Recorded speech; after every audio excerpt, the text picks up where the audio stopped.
How serious is Nigeria's President Bola Ahmed Tinubu to fight corruption? Hello and welcome to Diaspora Digital Media's editorial. I am Ron Palm Jr.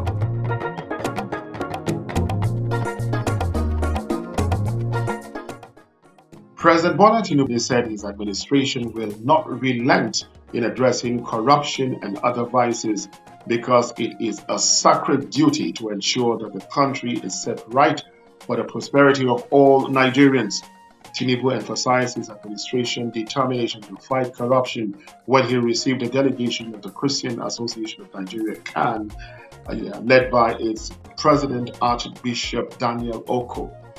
Earlier, on the 14th of January 2024, the Economic and Financial Crimes Commission, EFCC, declared that it has reopened money laundering cases against 13 former governors and some former ministers, with the amounts involved running into over 853 billion naira. Findings by Diaspora Digital Media revealed that the affected former governors include two former Ekiti State governors, Kayode Fayemi and Ayo Fayose, former Zamfara State Governor, Bello Matawale, two former Enugu State Governors, Chimaroke Nnamani and Sullivan Chime, former Nasarawa State Governor Abdullahi Adamu, and former Kano State Governor Rabiu Musa Kwankwaso.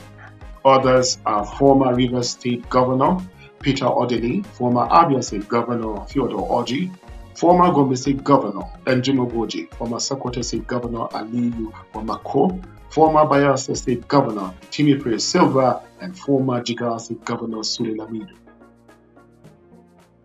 Matawale, who is currently serving as the Minister of Defense in the administration of President Bola Tinubu, is being probed for alleged 70 billion naira money laundering, while Fayemi, who served as Minister for Solid Minerals Development in former President Muhammadu Buhari's cabinet from the 11th of November 2015 to the 30th of May 2018 before resigning to contest governorship election for his second term, is being investigated for alleged 4 billion naira fraud, while Fayose, a two-time governor of Ekiti State, is being investigated by the anti-graft agency for alleged 6.9 billion naira fraud.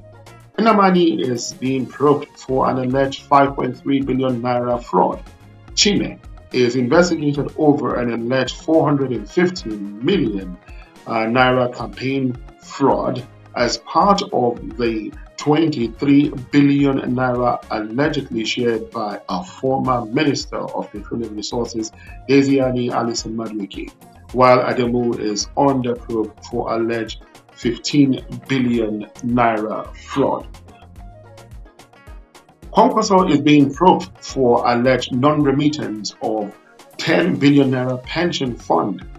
Orji is being investigated over alleged 551 billion naira money laundering, while Odili is similarly being probed for alleged 100 billion naira fraud.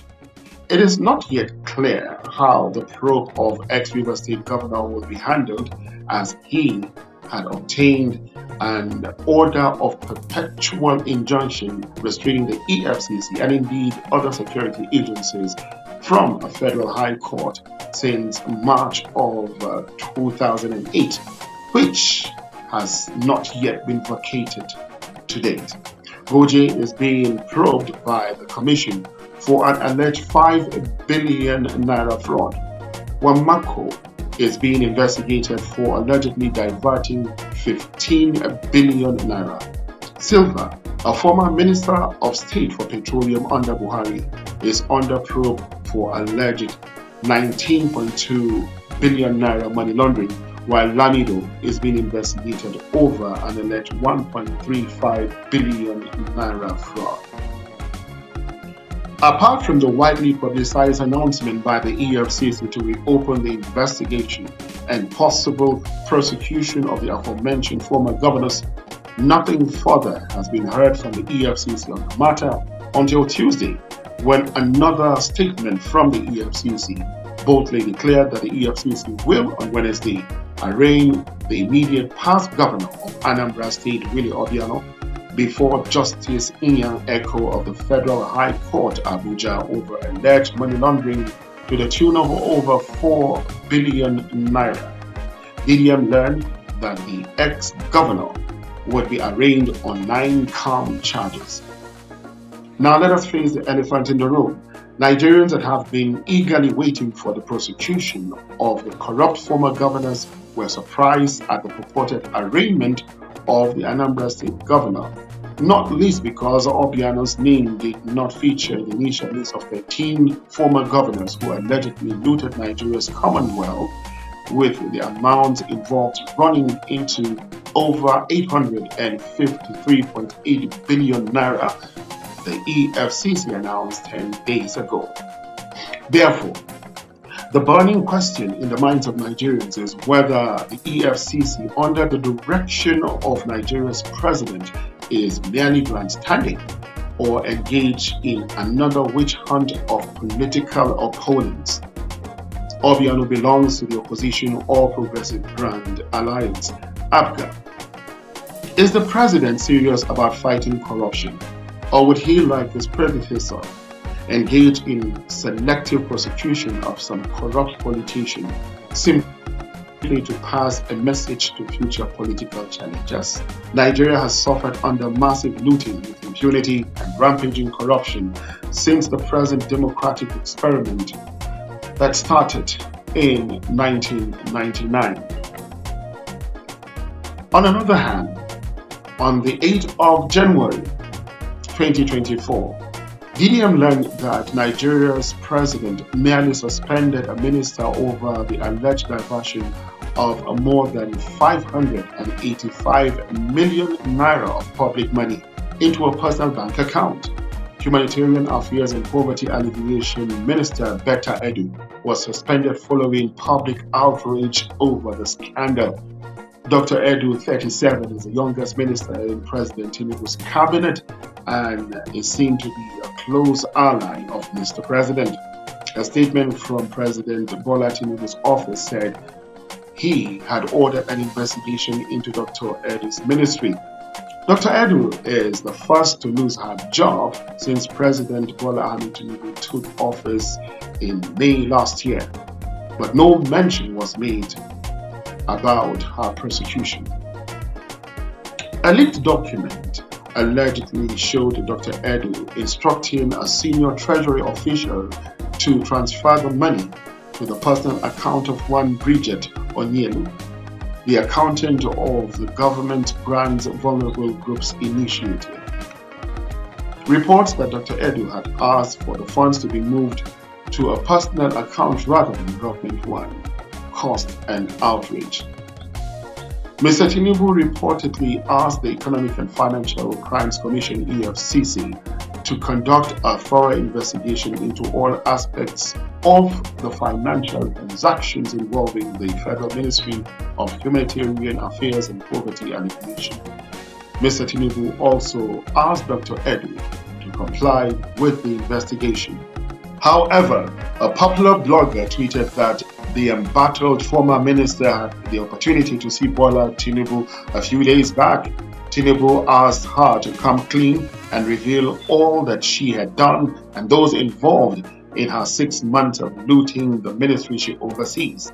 Edu's revelations were shocking to Tinubu. According to the blogger, Edu pleaded for a second chance and to have her job back, but Betta wept after her songs of revelation. She was asked to go home and to see no more. The president and his wife reportedly wished her well in her future endeavors, promising that they would continue to keep in touch.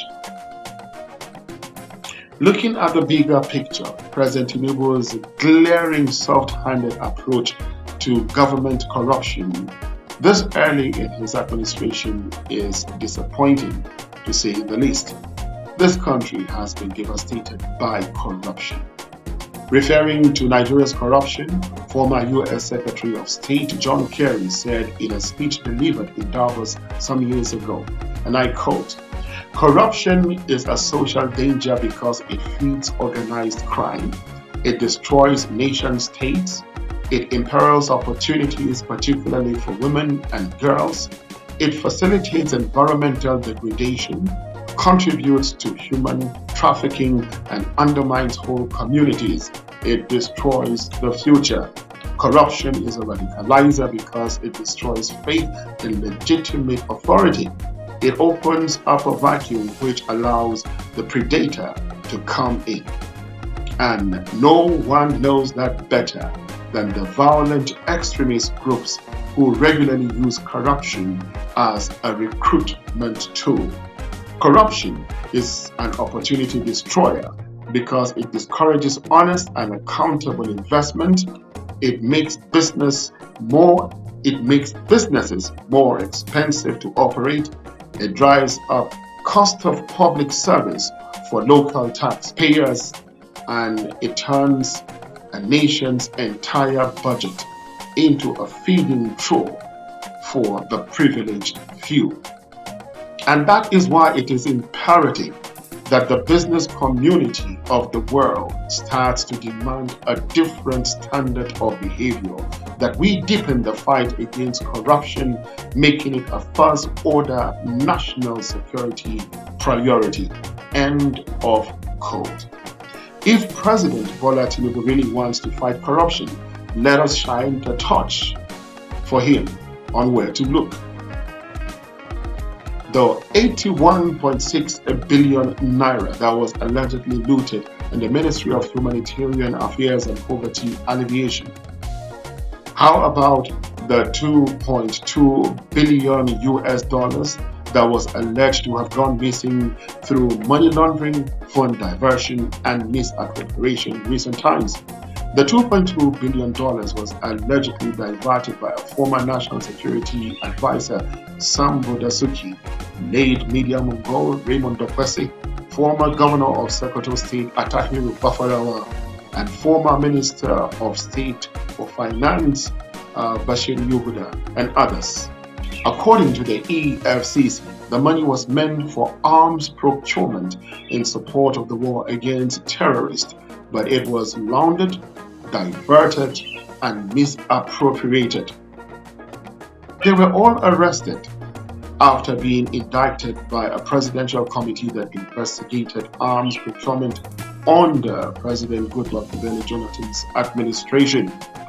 The committee said about $2.2 billion was diverted for purposes other than arms procurement.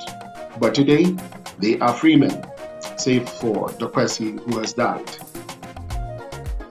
How about former Petroleum Minister Desiani Madueke, who is being probed over several alleged money laundering cases running into several billions of naira and millions of dollars? Lest we forget the money laundering cases against 13 former governors and some former ministers of the Federal Republic of Nigeria, who allegedly looted over 853.8 billion naira from the National Treasury. If a chain is only as strong as its weakest link, then President Bola Tinubu's fight against corruption is only as convincing as the weakest action he takes. That's a wrap from the DDM studio, and for more stories and editorials, visit info@diasporadigitalmedia.com. From me here in the studio and all the team, this is Ron Palm Jr. saying, keep a date with us, subscribe and share. Thank you for watching.